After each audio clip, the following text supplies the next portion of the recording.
বিসমিল্লাহির রহমানির রহিম। হাই বন্ধুরা, তোমরা সবাই কেমন আছো? আশা করি সবাই ভালো আছো। আজ আমি যে বিষয় নিয়ে তোমাদের সাথে আলোচনা করব সেটা হইতেছে কি বৃত্তের ক্ষেত্রফল নির্ণয়। কীভাবে বৃত্তের ক্ষেত্রফল নির্ণয় করা যায়, একাদশ শ্রেণীর বৃত্তের ক্ষেত্রফল কীভাবে নির্ণয় করা যায়, একাদশ অবলিক দ্বাদশ শ্রেণী। আমরা বৃত্তের ক্ষেত্রফলের সূত্র জানি কি পাই আর স্কোয়ার। আমরা তোমাদের যতক্ষণ পর্যন্ত এই ক্লাসটা মনিটরিং বা চলবে তখন আমি Mohammad Masud Rana, Tongi pilot school and girls college, সহকারী শিক্ষক গণিত। ডেজিগনেশনটা অবশ্যই আমার স্ক্রিনের পেপার ভিতরে চলে আসবে। আচ্ছা, আমরা বৃত্তের ক্ষেত্রফল তো নির্ণয় করি। আমরা বৃত্তের ক্ষেত্রফল জানি কি পাই আর স্কোয়ার। বৃত্তের ক্ষেত্রফল জানি কি, সূত্র জানি কি আমরা কি পাই আর স্কোয়ার। কিন্তু শিক্ষার্থী বন্ধুরা, আমরা কি কখনো কি এটা পরীক্ষা করে দেখেছি? তাই আমরা একটু নির্ণয় করতে চাচ্ছি। আচ্ছা, আমরা জানি কি বৃত্তের সমীকরণটা জানি। আমরা জানি কি বৃত্তের সমীকরণ কি জানি, বৃত্তের সমীকরণ জানি। মূল বিন্দুগামী বৃত্তের সমীকরণ x square plus y square equal to a square. X square plus y square equal to a square. তাহলে এখানে এক্স অর্থাৎ মূল বিন্দু, অর্থাৎ মূল বিন্দু এটার কেন্দ্র কত, বৃত্তের কেন্দ্র কত? কেন্দ্র ছিল 0 0 আর ব্যাসার্ধ ছিল আর। ব্যাসার্ধ ছিল এখানে এ, কেন্দ্র 0 0, ব্যাসার্ধ এ। তাহলে আমি যদি অর্থাৎ এই একটা অর্থাৎ কার্তেশীয় একটি স্থানাঙ্কনে 0 x ও এক্স আর ও ওয়াই একটি স্থানাঙ্কনে এটা একটা বৃত্তের 1/4। এটা বৃত্ত টোটাল যদি এখানে যদি বৃত্তটা যদি অঙ্কন করি তাহলে এইভাবে যাবে একটা বৃত্ত, এভাবে টোটাল যাবে, এই বৃত্ত যাবে। তাহলে 4 ভাগের 1 ভাগ, যদি 1 ভাগের ক্ষেত্রফল বের করে 4 দিয়ে গুণ করি তাহলে আমাদের বৃত্তের ক্ষেত্রফলটা চলে আসবে। আচ্ছা, ফার্স্টে আমি অর্থাৎ ও এক্সের উপর ও পি একটা অংশ কেটে নিলাম। কেটে নেওয়ার পরে পি ড্যাশ আর কিউ ড্যাশ ডিএক্স দূরত্বে, অর্থাৎ ডিএক্স দূরত্বে ক্ষুদ্র দ্রুত, ডিএক্স মানে ডিএক্স টেন্স টু 0, তার মানে কি অনেক ক্ষুদ্র দ্রুত। ডেল এক্স টেন্স টু 0 ক্ষুদ্র দূরত্বে, অর্থাৎ পি একটা বুঝ নিলাম, এতটুকু বুঝ নিলাম, কিউ একটা বুঝ নিলাম। এই দুইটা বিন্দু কোটির উপরে গিয়ে লম্ব টানলাম। লম্ব টানার পরে আমার এখানে এখানে এখানে যতটুকু দূরত্ব হলো এখানে ক্ষুদ্র দূরত্ব হলো। তাহলে এখানে কি হলো, ক্ষুদ্র দূরত্ব হলো। তাহলে এক্স প্লাস ডিএক্স, তাহলে মূল বিন্দু থেকে এক্স দূরত্ব পি বিন্দুর বুঝ, অর্থাৎ এখানে তো আছে কত এক্স, এতটুকু মান কত এক্স, আর এখানে তো আছে এতটুকু মিলে এক্স প্লাস ডিএক্স। ক্ষুদ্র দ্রুত, খুব ক্ষুদ্র একটা দূরত্ব নিলাম, যেহেতু নাকি দূরত্ব নিলাম। আর প্রথম যদি আমরা দূরত্ব নিয়ে দিই তাহলে এখানে দেখা যাচ্ছে এই ক্ষুদ্র দূরত্বের মধ্যে যদি আমি এই স্টেপটা যদি তৈরি করি, অর্থাৎ P Q dash Q P, এটা একটা কী হয় আয়তক্ষেত্র হয়।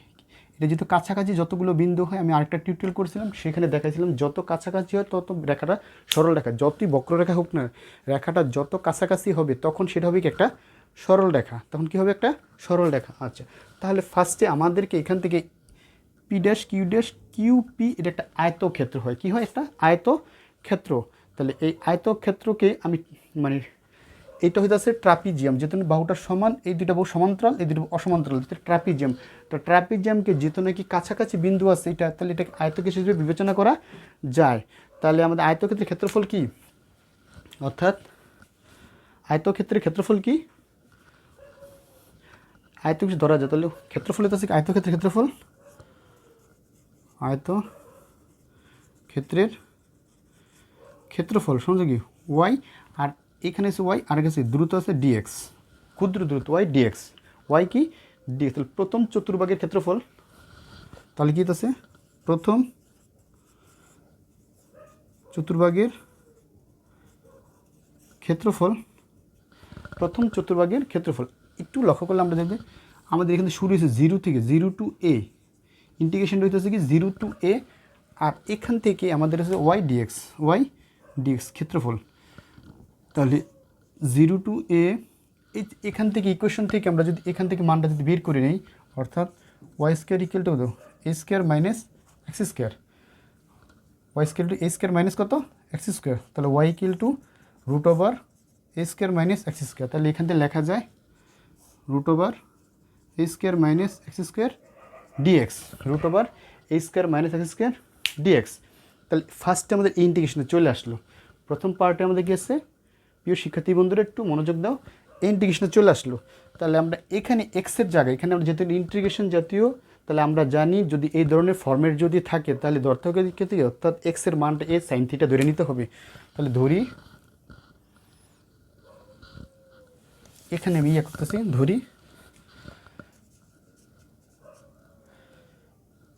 X equal to A sine theta, x equal to কত ধরলাম এ সাইন থিটা। তাহলে এটাকে যদি এ সাইন থিটা ধরি, the differentiation with respect to x, differentiation with respect to theta, অর্থাৎ থিটার সাপেক্ষে আমি সমাকলন ডিফারেন্সিয়েশন করে পাই, থিটার সাপেক্ষে আমি কী করে দেবো ডিফারেন্সিয়েশন করে পাই। তাহলে কত dx A cos theta d theta, a cos theta d theta. এখন আমি যে কস থিটা ডি থিটা, তাহলে আমি এখানে লিমিটটা আমরা চেঞ্জ করতে হবে যখন, আবার বলতেছি, যখন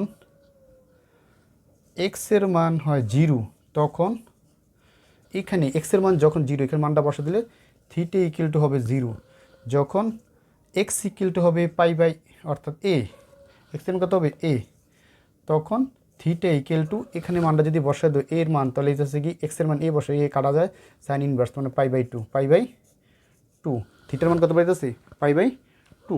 তাহলে আমরা যদি মানটা যদি সুতরাং সমাকলনে বসায় দিই, তাহলে সুতরাং 0 to pi by two root over a square minus a square sine square theta, আর এক্সের ডিএক্সের মান a cos theta d theta, a cos theta d theta.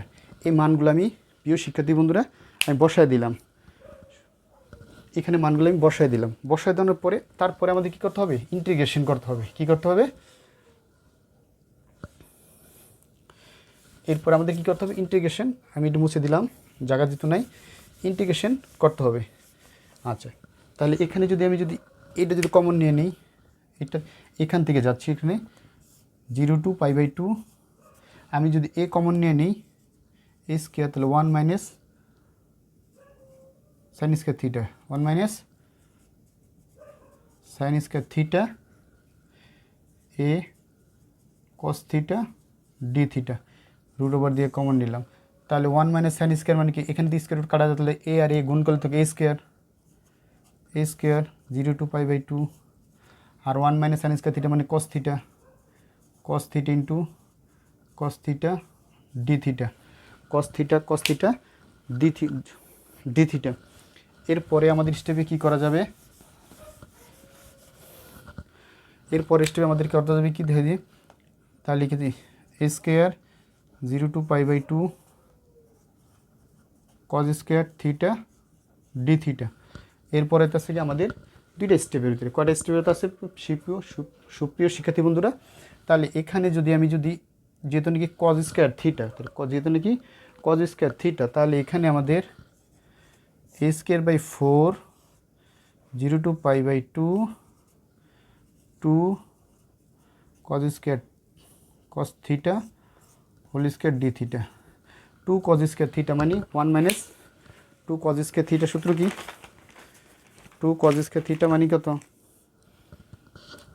1 plus cos twice theta, তাহলে a square by 4 0 to pi by two 1 plus cos twice theta d theta, 1 plus cos twice theta d theta, 1 plus cos twice theta কি d theta. আচ্ছা, এর পরবর্তী স্টেপে আমাদের 2 যদি তাকাই আমরা ইন্টিগ্রেশন করবো, অর্থাৎ এই ডি থিটার ইন্টিগ্রেশন এ স্কোয়ার বাই 4, আর এখানে হচ্ছে থিটা প্লাস কস থিটার ইন্টিগ্রেশন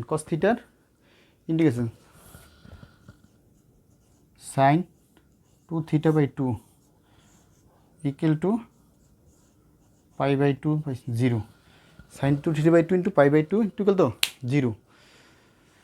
এখন যে থিটার মানটা যে 0 বসাতে, তো 0 এটা যদি প্রথম লয়ার লিমিট যদি আপার লিমিট বসায় দিই, তারপর যে লয়ার লিমিট বসাতে তো 0 হয়ে যাবে, তাহলে আপার লিমিট যদি বসায় দিই তাহলে এখানে হচ্ছে পাই বাই 2, এখানে কত আছে প্রিয় শিক্ষার্থী বন্ধুরা, এখানে আছে পাই বাই 2 প্লাস, আর এখানে আছে কি 2 অর্থাৎ থিটার মান বসলে 2 কাটা যাতে পাই বাই 2 90 ডিগ্রি, অর্থাৎ পাই 90 ডিগ্রি মানে আছে হাফ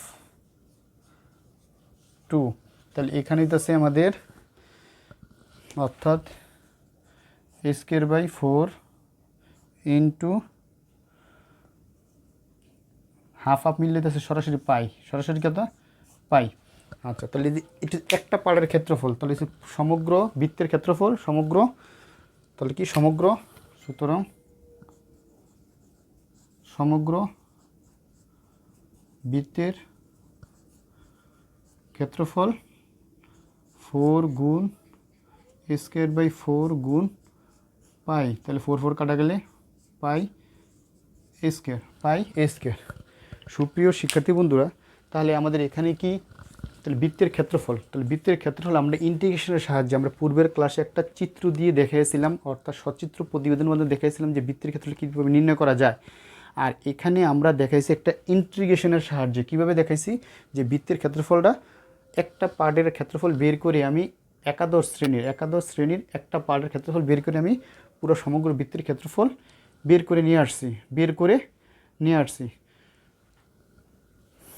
তাহলে এখানে তার বৃত্তের ক্ষেত্রফল কত হয়েছে, পাই, এইটা হচ্ছে এখানে বৃত্তের ব্যাসার্ধ, এটা কি বৃত্তের ব্যাসার্ধ। আর পাই কি আমরা জানি, পাইটা হচ্ছে একটি ধ্রুব সংখ্যা, অর্থাৎ যেটাকে বলা হয় বৃত্তের পরিধি আর ব্যাসের অনুপাতকে বলা হয় সাধারণত পাই। বৃত্তের পরিধি আর ব্যাসের অনুপাত, অর্থাৎ বৃত্তের পরিধি হচ্ছে 2 পাই আর ব্যাস হচ্ছে 2 আর, তাহলে এই দুইটাকে অনুপাত করলে পাওয়া যায় কি, পাই পাওয়া যায়। সুপ্রিয় শিক্ষার্থী বন্ধুরা, ব্যাপারটা কি বুঝতে পারছো? আচ্ছা, তাহলে আমরা কি, তাহলে বৃত্তের ক্ষেত্রফল আর আমরা বৃত্তের পরিধি সূত্র জানি, আর একটা জানি আমরা বৃত্তের কি পরিধি। বৃত্তের পরিধি কাকে বলে আমরা জানি, এটা মুছে দিলাম।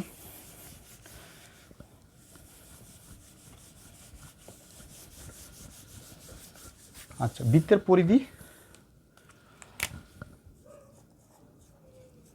বৃত্তের পরিধি আসলে আমি শিক্ষক বাতায়নের মধ্যে বৃত্তের পরিধি কীভাবে নির্ণয় করা হয় সেখানে আপলোড করেছিলাম, সেখানে ক্লাসটা দেখলেও সুবিধা হবে। ক্লাস 8 বা 9 বা 10 কাজা দ্বাদশ সব শ্রেণীর জন্য উপকার হবে। বৃত্তের পরিধিতে মূল হচ্ছে, অর্থাৎ একটি যেমন একটা বৃত্ত, একটা বৃত্ত এখানে একটু আপলোড করার জন্য দিচ্ছি একটা বৃত্ত, তাহলে বৃত্তের পরিধিকে যদি আমি যদি সি ধরি, পরিধিটাকে যদি সি ধরি, আর এখানে বৃত্তের ব্যাস যদি ধরি ডি ধরি, তাহলে এখানে তো পরিধি মানে কি হইতেছি, বৃত্তের পরিধি হইতেছে কি, অর্থাৎ পাই, বৃত্তের পরিধি হইতেছে পরিধি সমান পাই হইতেছে কি, পাই হচ্ছে একটা ধ্রুব সংখ্যা, পরিধি আর ব্যাসের অনুপাতকে বলা হয় পাই। তাহলে পাইছে কি, পাইছে ধ্রুব সংখ্যা, তো পরিধি আর ব্যাসের অনুপাত, তাহলে পাই সমান সমান হইতেছে পরিধি হইতেছে সি আর ব্যাস হইতেছে ডি, ব্যাস হইতেছে ডি, তাহলে পরিধি সি ইকুয়াল টু কত, এটা হচ্ছে পরিধি আর ব্যাস, তাহলে সি ইকুয়াল টু কত, পাই ডি, সি ইকুয়াল টু কত, পাই ডি, তাহলে পাই ডি মানে হচ্ছে বৃত্তের এখানে এতটুকু, এখানে এতটুকু, তাহলে এখানে আছে আর, এখানে আছে আর, তাহলে কত 2 আর, তাহলে কত 2 পাই আর, এটা হচ্ছে কি বৃত্তের কি পরিধি, বৃত্তের পরিধি, তাহলে বৃত্তের পরিধি। সুপ্রিয় শিক্ষার্থী বন্ধুরা, ব্যাপারটা বোঝা গেছে? আচ্ছা, তাহলে পরিধি আর ব্যাসের অনুপাতকে বলা হয় কি, তাহলে আমরা বৃত্তের ক্ষেত্রফল এবং কি বৃত্তের পরিধি দুইটি আমরা জানতে পারলাম। পরবর্তী ক্লাসে আমরা কি কর্তন রেখা, কৃতক রেখা বিভিন্ন নিয়ে এগুলো, অর্থাৎ নবম নিয়ে আলোচনা করব পরবর্তী ক্লাসে।